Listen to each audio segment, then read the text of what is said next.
tienen sus necesidades cubiertas y otros que no las tienen, lamentablemente, y en estos las dificultades son mucho más vitales y primordiales, porque si el papá no sale a trabajar no pueden comer. Pero en general los chicos lo que plantean es un tremendo aburrimiento al día de la fecha, una resistencia absoluta en conectarse en estas plataformas, aquellos que tienen el acceso para seguir las clases vía Zoom. O sea que los chicos están con agotamiento, están fatigados mentalmente. Están cansados, están aburridos y perdieron la motivación. Algo que para mí es fundamental, que es volver a captar la motivación de niños y adolescentes, porque en realidad vos pensás que tenemos una currícula que estuvo pensada para darse presencialmente, y lo que se transformó fueron las clases magistrales o las clases del aula a un Zoom. Cosa que vos y yo, que somos docentes, sabemos que no es muy divertida y que muy pocos nos siguen el Zoom. Yo cada vez que doy clase, incluso en grado y en posgrado, digan, prendan las cámaras así veo que estén despiertos, porque la realidad que uno escucha entre los hijos y los amigos de los hijos, ¿cuántos se prenden la cámara y después la apagan y siguen durmiendo mientras el docente habla? O sea que la realidad es que perdieron el entusiasmo. Y por otro lado, en algún momento se habló que si pasaban todos de año, que no iba a haber exámenes, esto también los desmotivó. Sabemos que los chicos estudian para aprobar gran parte y para tener vacaciones que tampoco hoy son un futuro inmediato, nadie sabe qué va a pasar. Esto es lo que yo digo. Aparte sabemos que el cerebro aprende cuando algo nos inspira, cuando algo nos motiva, cuando algo nos parece un ejemplo, y ya los chicos están sin motivación, o sea que eso afecta al aprendizaje inclusive. Tal cual, la motivación es la nafta del cerebro para el aprendizaje, y nosotros, sin esta motivación, los chicos y los adolescentes, ni que hablar, han perdido totalmente la motivación. Esto es algo que es real y que, hablando con docentes, yo les decía, la posibilidad de volver debería ser una cosa que tenemos que pensar entre todos, pero si no, pensar maneras de motivarlos nuevamente, buscar maneras novedosas que no se pudieron dar. ¿Sabés por qué? Porque desde el momento que se suspendió la escolaridad hasta que se volvió a poner fueron pocas semanas. Entonces los docentes no tuvieron tiempo de ayornarse, nuestros docentes no estaban capacitados para este tipo de modalidad. Y cuando uno mira cursos, yo misma digo, en el verano me quiero hacer 1000 cursos de cómo enseñar vía distancia, porque hay cosas muy atractivas, pero no nos dio el tiempo para aprenderlas. Y hay muchos con miedo también. Hay chicos que tienen miedo de salir, de volver al colegio por el contagio. La verdad que tenemos que insistir a las autoridades y a todos que comuniquen con menos miedo y más cuidado, porque este miedo que tienen los chicos a volver al colegio, a salir cuando sea, cuando se decida por un debate racional, multidisciplinario de salud, economía, social, pero cuando se decida, una preocupación es que los chicos sigan con miedo de volver al colegio. ¿Qué opinas del miedo? ¿Estás viendo que los chicos tienen miedo? Sí, yo lo que veo es que tienen importantes miedos. Al principio les costó muchísimo salir en las cuestiones recreativas que proponían, por ejemplo, en la ciudad de Buenos Aires. Hoy tal vez salen, pero son los padres los que también están muy temerosos. El discurso que se bajó desde el principio fue que el coronavirus era una especie de Pac-Man que estaba esperándolos en cualquier lado. Y yo insistí en todo momento que pude que había que mostrarles que ellos se pueden cuidar, porque la verdad que lo que tenemos que enseñarle a los chicos es a cuidarse. Un chico de 7 u 8 años no tiene ni idea de lo que es 1,5 metros de distancia, Facundo. Nosotros mismos a veces estamos en una situación laboral y decimos, che, distanciémonos porque estamos cerca. O sea que esto de la distancia es algo que los chicos van a tener que aprender, y que todavía, que pueden acceder a estar juntos con otros sin pensar que en este sentido se van a contagiar inevitablemente. Hay un discurso que es muy duro para los chicos en este sentido. La doctora Abadi, bueno, te quiero contar, Andrea, que hay muchísima gente, la verdad que el tema genera mucho interés. Este video va a quedar después colgado en nuestras redes, así que lo pueden compartir. La doctora Abadi es una de las mayores especialistas del país en la salud mental de los niños, de los adolescentes, así que es un privilegio que todos nos damos hoy a hablar con vos, Andrea. ¿Podés tratar de diferenciar niños, qué está pasando con los niños, y después qué está pasando con los adolescentes o con los chicos o los jóvenes un poco más grandes? ¿Podés diferenciar o es todo un espectro? no es todo lo mismo. Los adolescentes vivieron una situación distinta. Ten en cuenta que los adolescentes estaban, por una cuestión evolutiva, están en una cuestión de exogamia, de salir de casa. Lo que menos querían era quedarse encerrados con los padres en la casa. Con lo cual lo que optaron es por encerrarse en el cuarto, para poder tener cierta privacidad y cierta distancia. Esto a los adultos nos angustió mucho, los padres empezaron a insistir, y la verdad que se dieron a veces situaciones bastante complejas. Lo que uno ve hoy es que los adolescentes tienden a transgredir estas pautas, empezaron a juntarse, empezaron a buscar las maneras de encontrarse, extrañan tremendamente a sus amigos, perdieron también esta idea de el cierre. Los que estaban en quinto año perdieron todos sus rituales de cierre. La verdad que esto los tiene sumamente molestos, porque tienen que pensarse en un proyecto para el año que viene que no fue cerrado el ciclo de este año. Son ellos quienes deberían empezar a volver de alguna manera a encontrarse y que la escuela los despida. Todos sabemos lo que es un cierre de secundaria, y la verdad que los rituales de fin no se van a dar. Están desganados, están desmotivados. Hemos hecho algunas encuestas y vemos que tienen algunos indicadores de tristeza sin llegar a una depresión, pero que tienen miedos, que tienen preocupaciones por el futuro, que tienen preocupaciones de cómo se van a insertar en el futuro cercano, en una cuestión laboral. Los titulares todo el tiempo dicen hay poco trabajo, y cómo se van a insertar si ya se termina la secundaria, ¿dónde van a ir a trabajar ellos? Entonces la verdad que les dimos poca importancia posiblemente en estos 6 meses, porque protestaron menos que los chicos, porque se aislaron, pero son un grupo de riesgo al que tenemos que prestar suma atención realmente. Y los padres también estamos agotados, porque lo que a veces no se plantea es que hace tiempo, hace meses, que nosotros estamos haciendo cosas que no hacíamos. Por ejemplo, inhibir el abrazo. Nosotros veíamos a una persona y la abrazábamos, la tocábamos. Ahora no estamos haciendo eso. Eso genera un gasto mental, como un impuesto mental, y no estamos haciendo cosas que hacíamos, que también genera un impuesto mental. Y eso nos agota, y estamos agotados, y los chicos también. Los chicos están haciendo cosas que no hacían y no hacen cosas que hacían. Y todo esto genera una fatiga mental, y bajamos la guardia. Justo en el momento que tenemos que cuidarnos, estamos bajando la guardia, pero no porque somos malos, porque estamos en contra de algo, sino porque estamos agotados. ¿Y cómo estamos los padres? ¿Qué observás vos? Porque una de las cosas que ahora vamos a charlar sobre qué podemos hacer para ayudar a los chicos, pero una de las cosas que vos vas a adelantar seguramente es que nosotros para ayudar tenemos que estar bien los padres.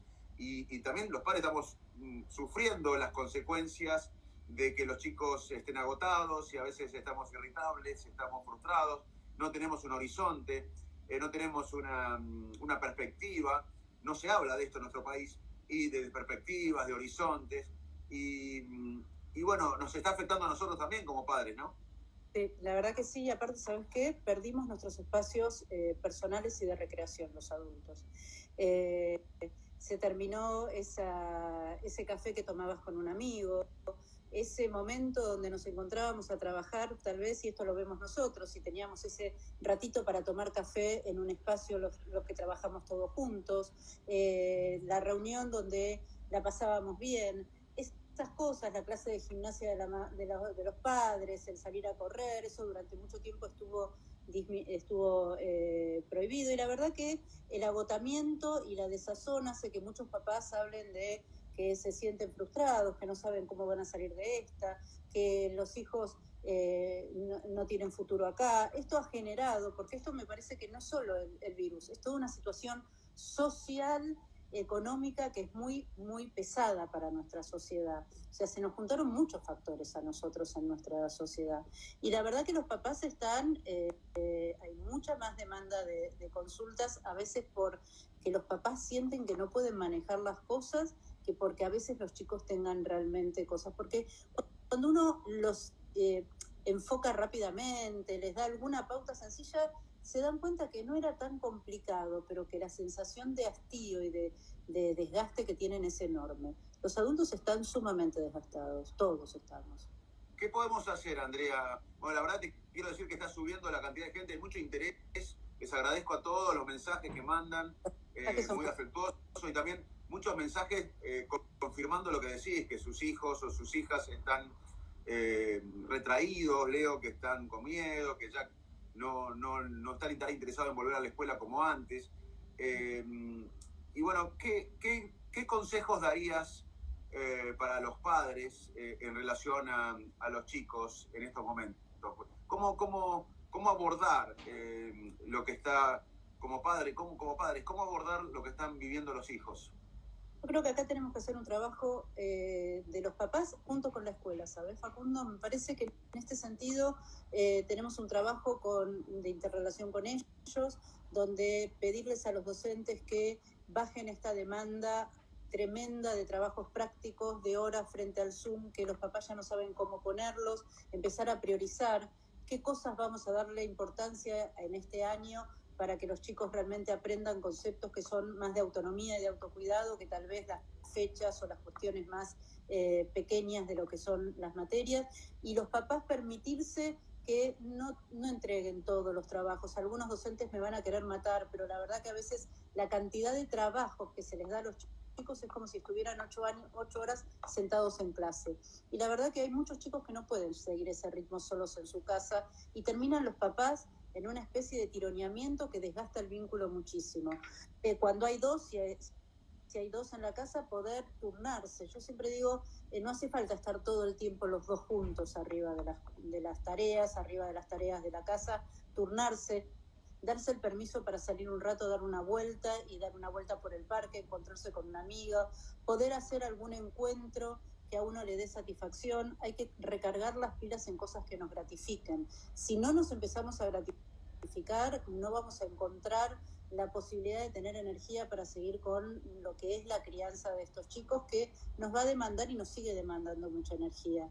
Lamentablemente tenemos que empezar a hacer un tamiz de las cosas que escuchamos. Yo creo que escuchamos un montón de cosas que generan mucha desazón a los adultos.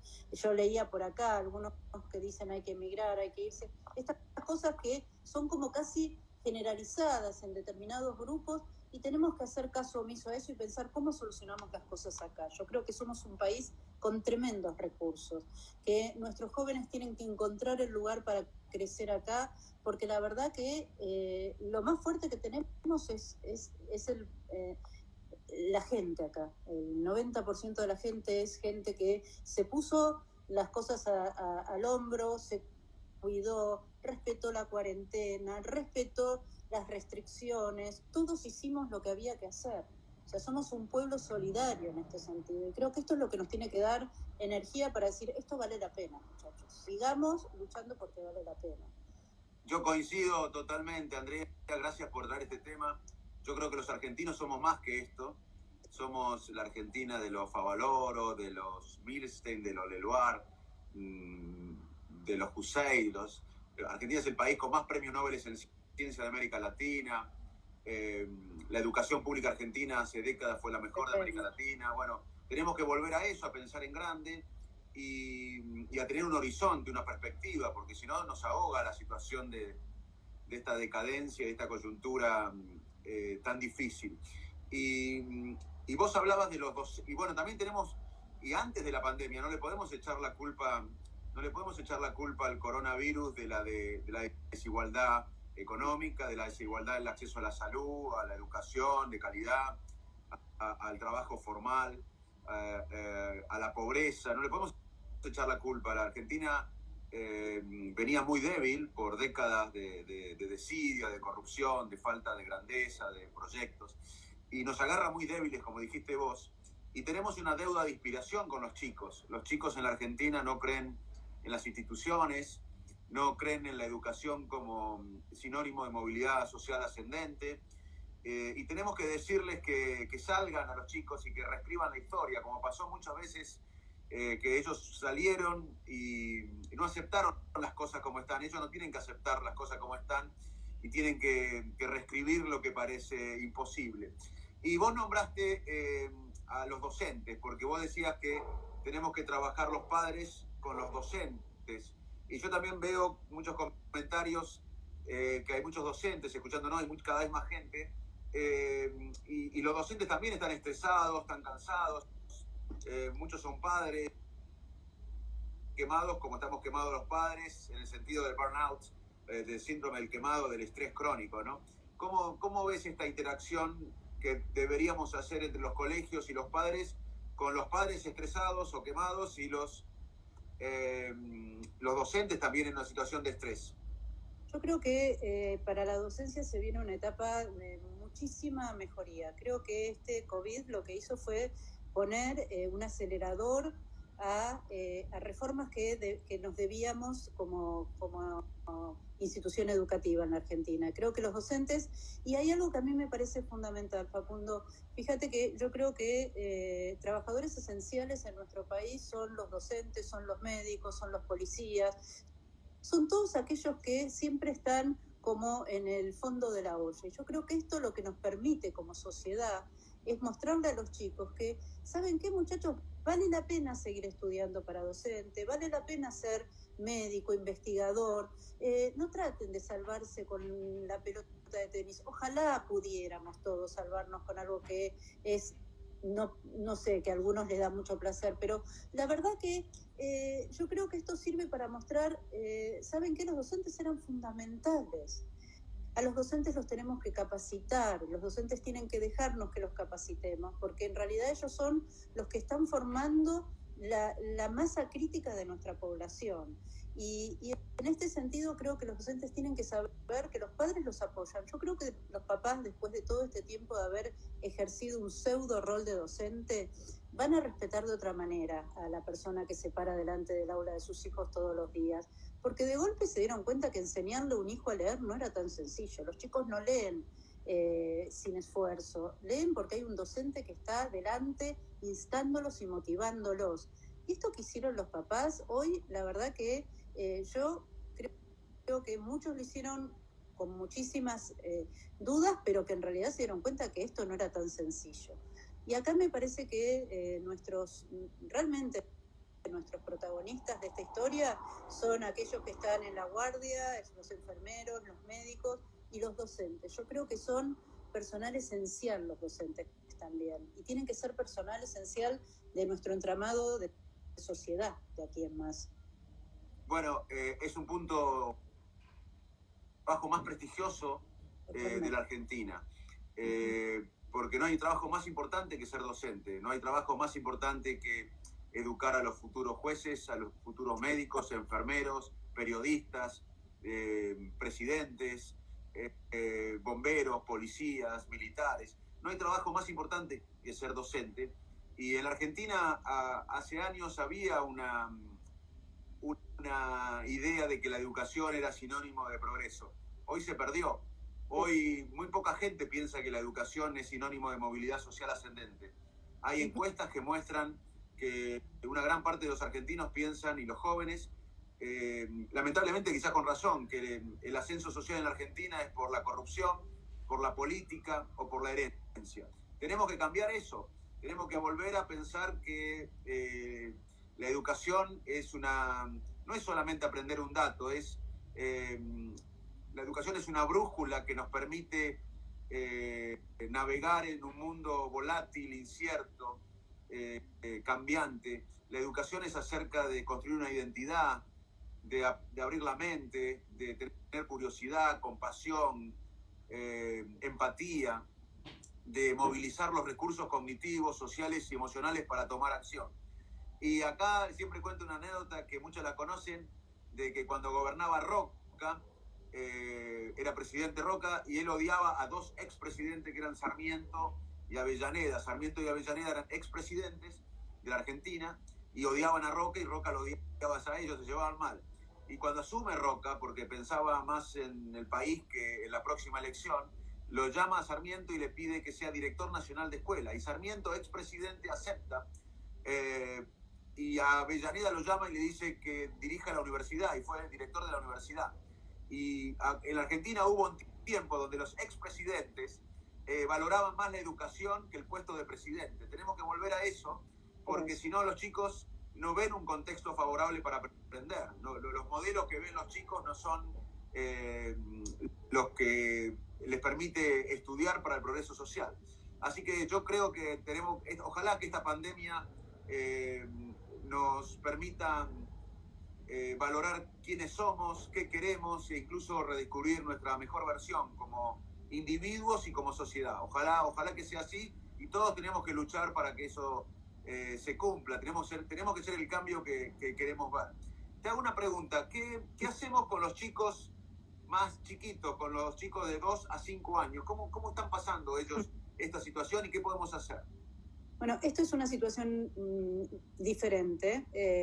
La verdad que muchos chicos empezaban su socialización con sala de 3, sala de 4, y esto lo lleva a un desarrollo del juego y del lenguaje que hoy se ha visto de alguna manera postergado o en y a los docentes también, cuando tengo oportunidad, que no los llenemos de Zoom, no los llenemos de este tipo de educación a distancia, porque la verdad que no es saludable para un chico de 4 años estar prendido a la pantalla, pero que sí tengamos en cuenta a los padres, que es fundamental que desarrollen el sistema de lenguaje de los chicos. Nosotros durante los últimos años vemos muchos chicos con retraso en la adquisición del lenguaje y nosotros de la neurociencia nos enseñó que el lenguaje es la piedra angular del desarrollo cognitivo. Entonces sería interesante que los docentes de nivel inicial o los mismos padres investiguen de hablarles bien, de ampliar el vocabulario de los chicos, de no adivinarle las cosas que piden, porque lo que se vio en esta pandemia es que los chicos se volvieron más regresivos y más dependientes de los adultos, y más los más pequeños.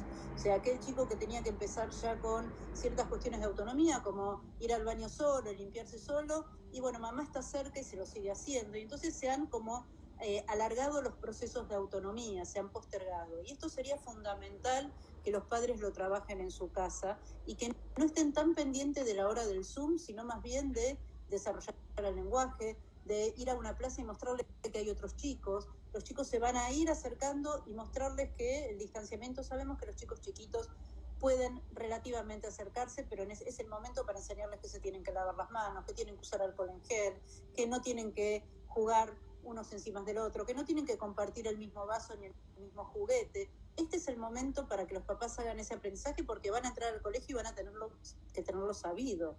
Este va a ser un gran desafío, volver a nivel inicial con los chicos. ¿Cómo vamos a tenerlos separados a los chicos de nivel inicial? Esto es todo un desafío para los docentes de jardín que sueñan con poder abrazar a sus chicos, y los chicos que viven a veces culpa de los docentes, ¿no? ¿Cómo vamos a hacer? Esto va a ser un desafío para todos. Y una reflexión que se me ocurre escuchándote, Andrea, es que el día después ya empezó, ya estamos viviendo el día después, y muchos imaginan un mundo nuevo, y muchos pensamos que lo que va a pasar es que se van a acelerar tendencias previas. Una tendencia previa era la educación a distancia, pero va a tener un límite. Vamos a una educación híbrida donde el docente va a ser claro, va a ser clave, va a ser muy importante, porque no tenemos que tenerle miedo a la deshumanización por la educación a distancia. La tecnología permite muchas cosas buenas, pero nunca va a reemplazar al docente. El docente inspira, motiva, que es por lo cual aprende el cerebro de una persona, de un chico.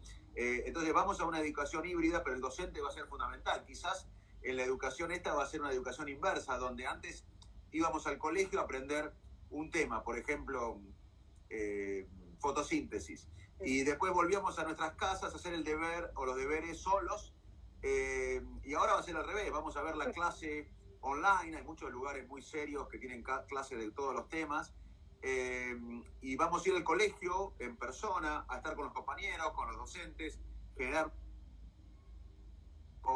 Para nada se va a reemplazar al contacto humano. Vamos a valorar muchísimo al docente cada vez más, como vamos a valorar cada vez más el contacto humano. Yo creo que esto nos da pie para una pregunta que muchos se hacen, es qué pasa con la tecnología todo el tiempo con los chicos, ¿no?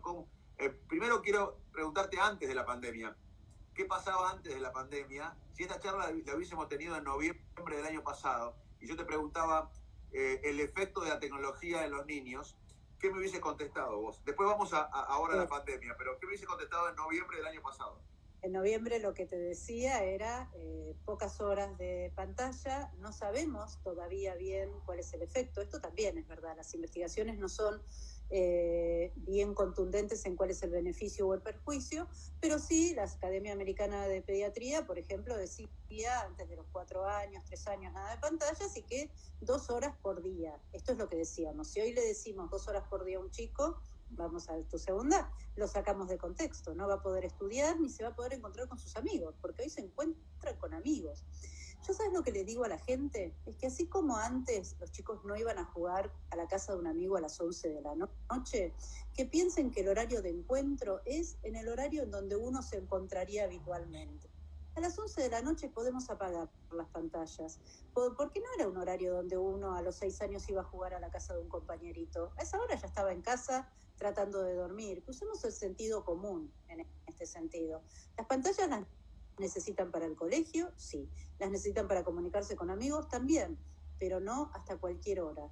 Porque lo que no tenemos que hacer es generar un contexto tan viciado que después de un año, cuando intentemos que vuelvan al colegio, esté totalmente invertido el patrón de sueño-vigilia, la alimentación, donde la conducta de levantarse a la mañana y vestirse no sea algo habitual.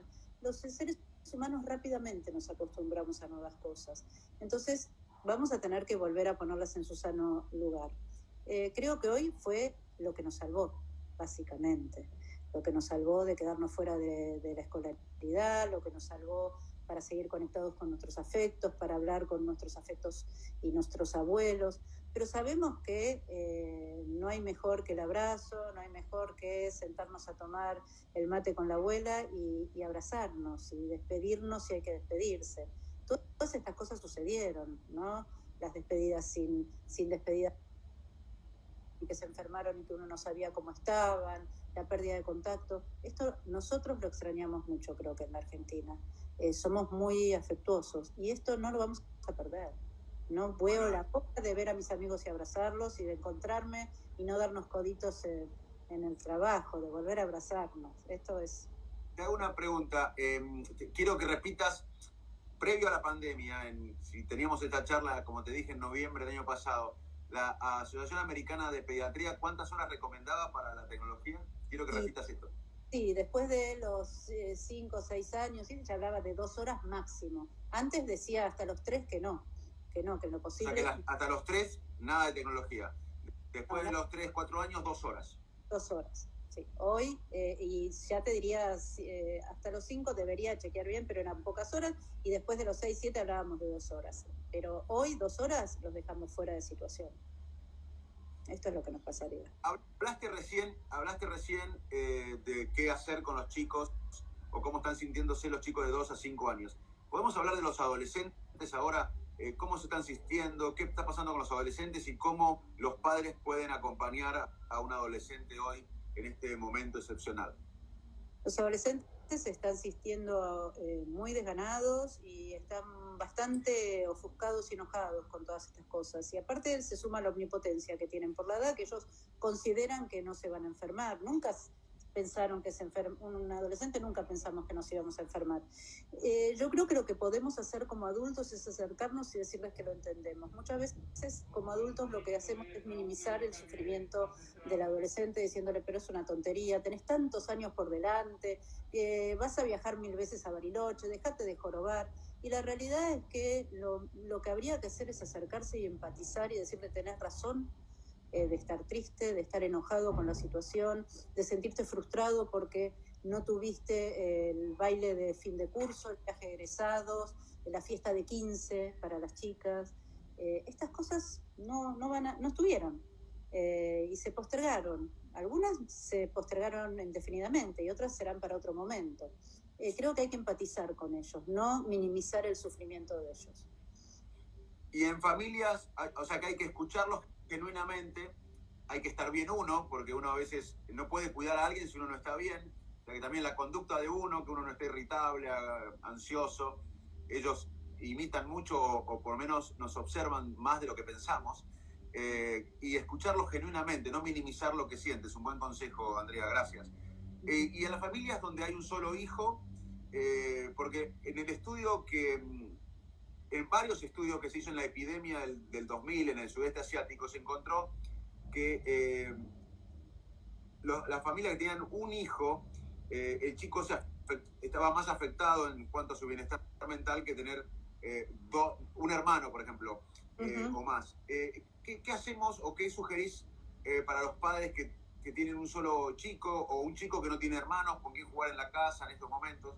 ¿Qué sugerís? Acá lo que uno debería es plantear que rápidamente, ni bien se pueda, dentro de las pautas epidemiológicas, volver a algún tipo de contacto, de actividad, de deporte, que los chicos vuelvan. Hay deportes que ya se abrieron, por ejemplo, que los chicos pueden volver a hacer tenis, aunque nunca hicieron. Yo he escuchado infinidad de chicos que jamás habían hecho, que hacían deporte, básquet, fútbol, y hoy hacen tenis, porque en realidad quieren hacer algo que los conecte con otro.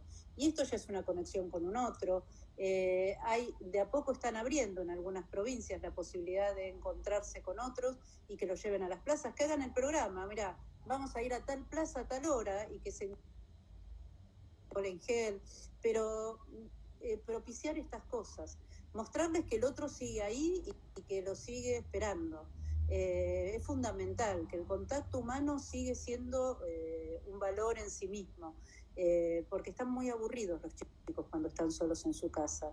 El hijo único muchas veces tiene el beneficio, muchas veces dicen del hijo único, de tener toda la atención, pero es también la desventaja. Tienen toda la atención del adulto y a veces están muy asfixiados por los adultos.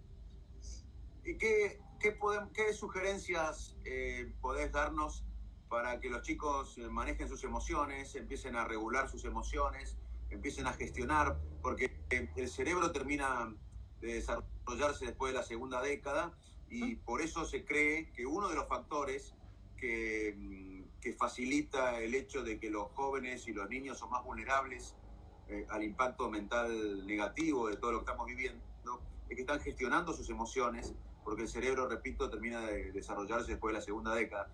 ¿Qué sugerencias nos podés dar sobre el manejo de las emociones?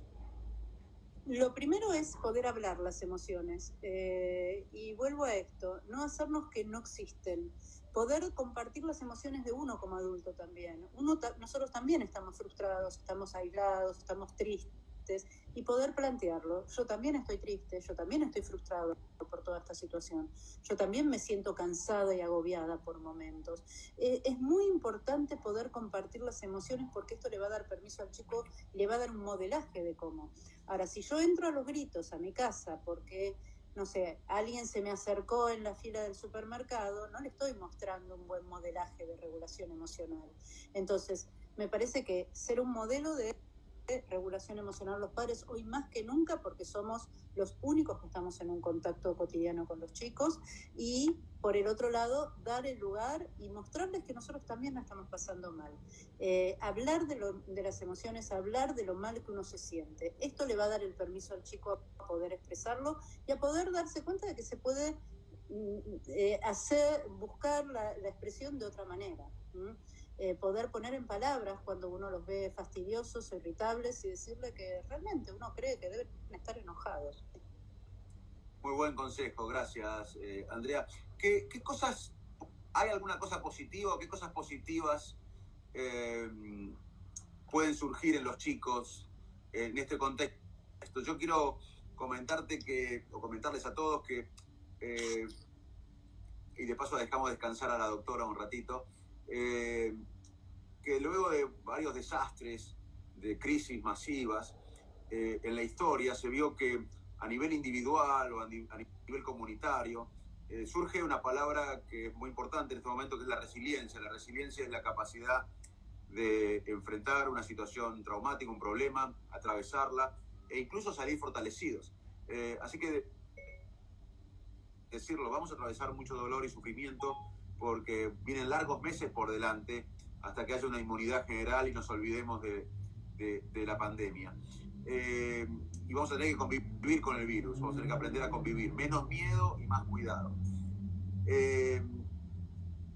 Hay muchas personas y comunidades que van a salir más resilientes y hay como una dinámica de todo esto. Primero hay un shock inicial, un dolor inicial, una pérdida, Pero luego muchas personas, te hablo de adultos, pero te voy a preguntar de niños, empiezan a buscar un nuevo significado de la vida, ¿no? Un propósito, y nos damos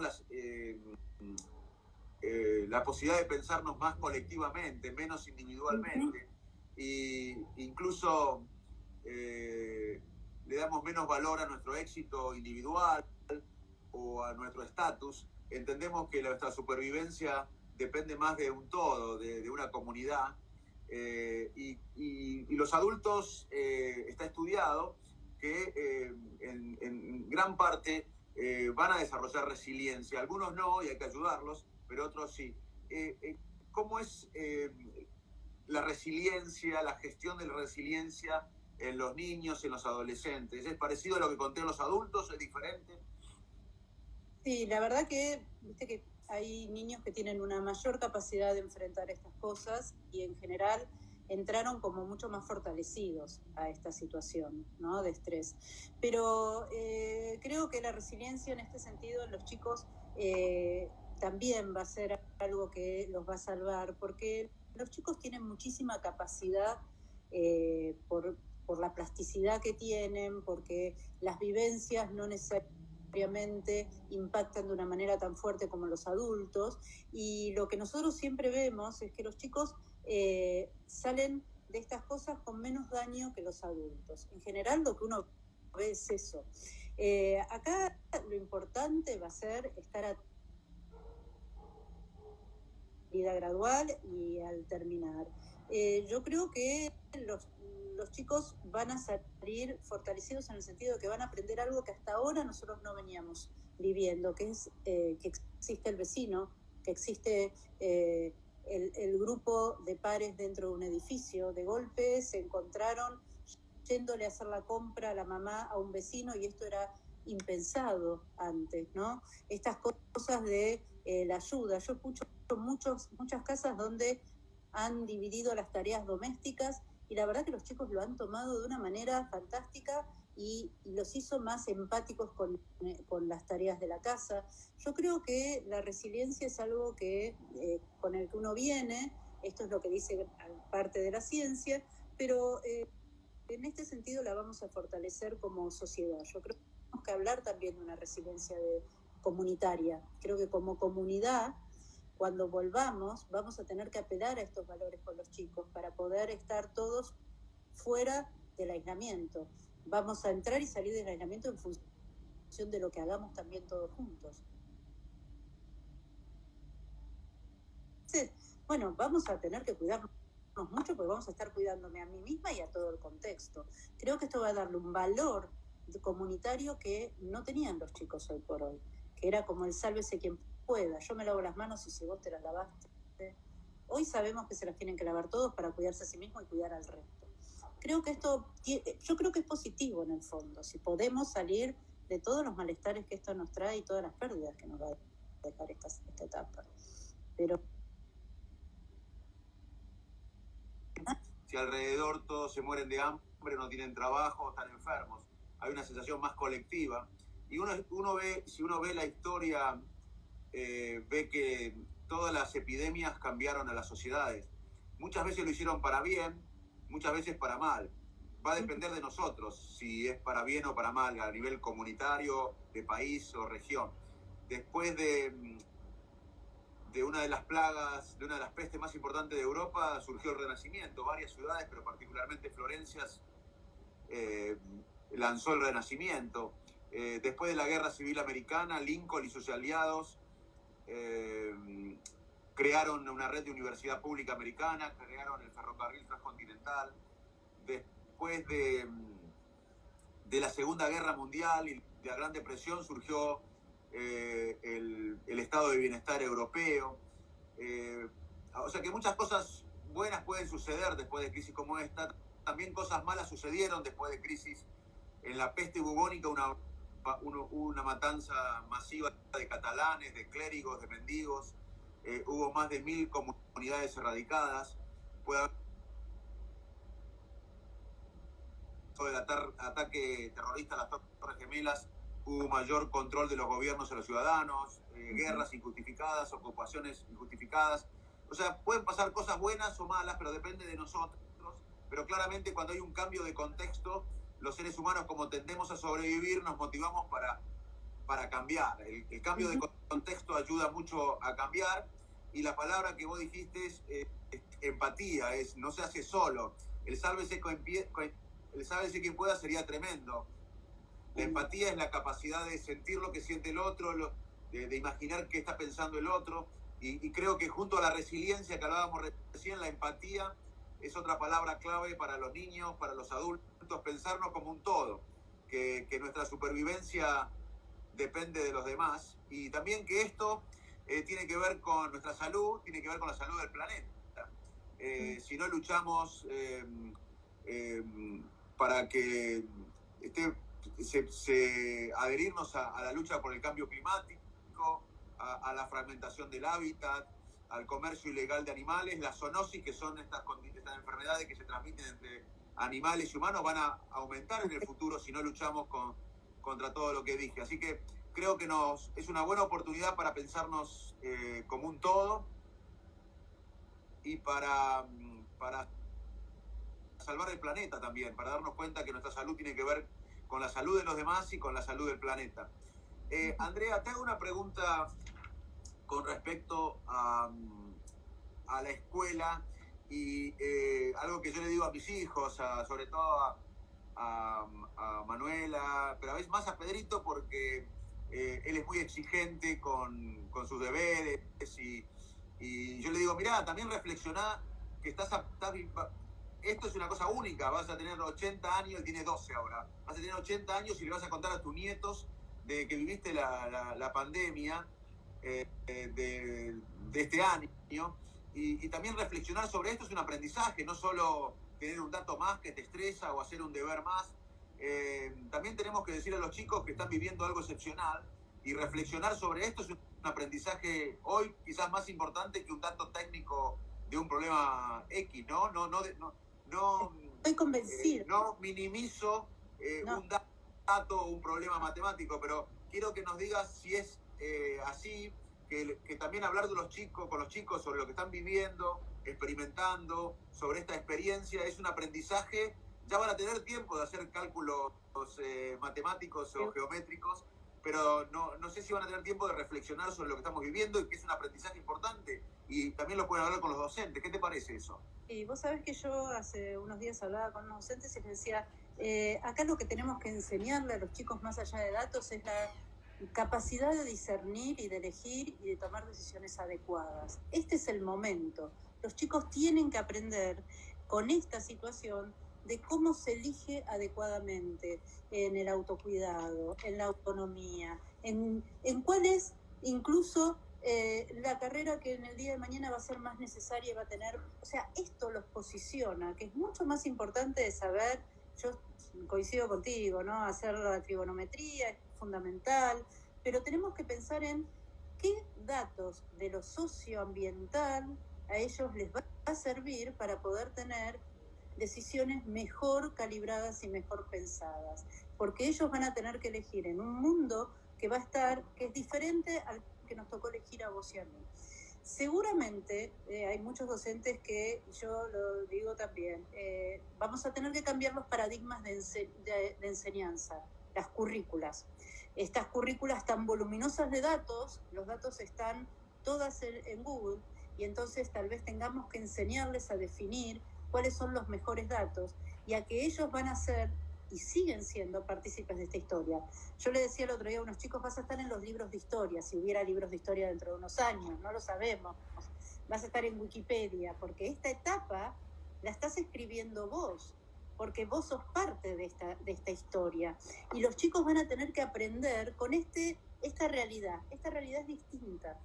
Entonces posiblemente haya que hacer también un cambio en nuestro país de ¿qué es lo más importante de enseñar? ¿Será contenidos o será capacidad crítica de tomar decisiones, de elegir, del pensamiento libre, de ser disonante con el otro pero con respeto? ¿Qué tipo de sociedad queremos? Porque después nos rasgamos las vestiduras viendo discursos autoritarios entre los chicos que suceden en los centros de estudiantes. ¿Y cómo no van a ser? no les enseñamos a intercambiar. Y esto lo tiene que enseñar la escuela. Bueno, es construir una identidad, un propósito, una mente abierta, bajar los prejuicios. Como dije, utilizar los recursos cognitivos, emocionales y sociales para tomar acción. Conocer el mundo.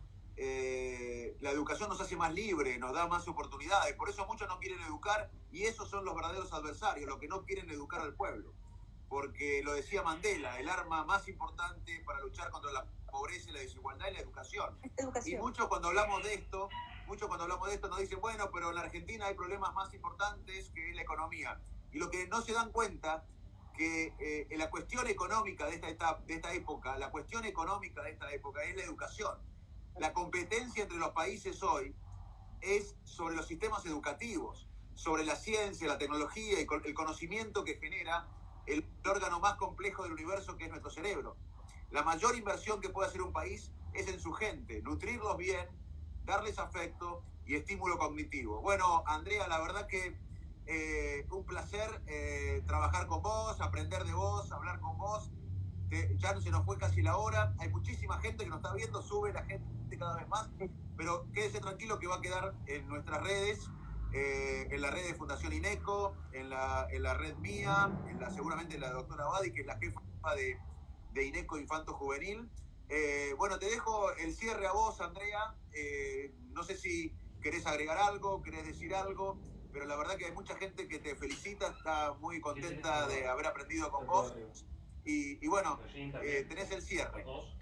Sí, yo lo que querría es que pensemos que vamos a tener que convivir mucho tiempo con esto, que no abandonen los controles pediátricos de los chicos, que no abandonemos la vacunación, que seamos confiados en quienes están generando pautas de salida de este aislamiento en diferentes provincias, porque en realidad nadie quiere hacer daño. La verdad que este es un enemigo que nadie conocía y que posiblemente habrá momentos donde podamos salir más, otros donde volvamos a recluirnos, pero que en realidad vamos a tener que aprender a convivir con este virus, porque la vacuna todavía está lejos, porque todavía hasta que nos la demos masivamente va a llevar mucho tiempo, y ninguna sociedad puede vivir recluida tantos meses, que tenemos que salir a producir y a producir el cambio con los chicos, a mostrarles que no nos podemos quedar en casa asustados por un microbio. Tenemos que poder defendernos de esto también. Y no como una cosa idílica, sino porque creo que hay herramientas, el distanciamiento social, el uso de barbijos, el lavado de manos, el uso del alcohol en gel. Todas estas cosas nos protegen. Y mortalidad cercana a lo que hacen los bichos, que estaban desde siempre con nosotros. Que no tenemos que tenerle pánico, por más que todos en algún punto vamos a perder gente querida, pero que esto es lo que sucede cada tanto también en el planeta, ¿no? El planeta cada tanto tiende a la autorregulación. Tenemos que pensarlo macro esto también. Y una cosa importante, Andrea, es que hablaste recién del pánico. No tenemos que tener miedo, tenemos que tener más cuidado. Porque el miedo es una emoción que nos alerta de un peligro. El mundo se detiene cuando tenemos miedo. Todo el resto del mundo entra en un compás de espera hasta que la amenaza desaparezca. Pero el miedo no puede ser nuestra guía cuando hablamos de futuro. Y el miedo hay que tener cuidado porque es una herramienta de coerción social muy efectiva. El miedo a quedarse sin trabajo le hace al trabajador agachar la cabeza. El miedo a ser perseguido le hace al ciudadano a arrodillarse frente al poderoso. El miedo nunca puede ser nuestra guía para el futuro. Menos miedo y más cuidado. Y también le quiero decir, porque hay muchos chicos viéndonos y nos escriben, es que váyanse del país pero vuelvan. Yo me fui, viví en Estados Unidos, en Inglaterra, y trabajaba enfrente de César Milstein, que fue el último premio Nobel de Ciencia Argentina. Él trabajaba en el Medical Research Council, en la parte de biología molecular, y yo trabajaba en el hospital Addenbrooke, en Cambridge, y nos encontrábamos, y reconstruir la Argentina es tarea de ellos, como siempre en la historia. los jóvenes tienen la oportunidad de no aceptar las cosas como son, de formarse, de educarse y de comprometerse con su patria. Porque como decía José Martí, nuestro vino es agrio, y es agrio, pero es nuestro. La sensación de que es nuestro es inigualable.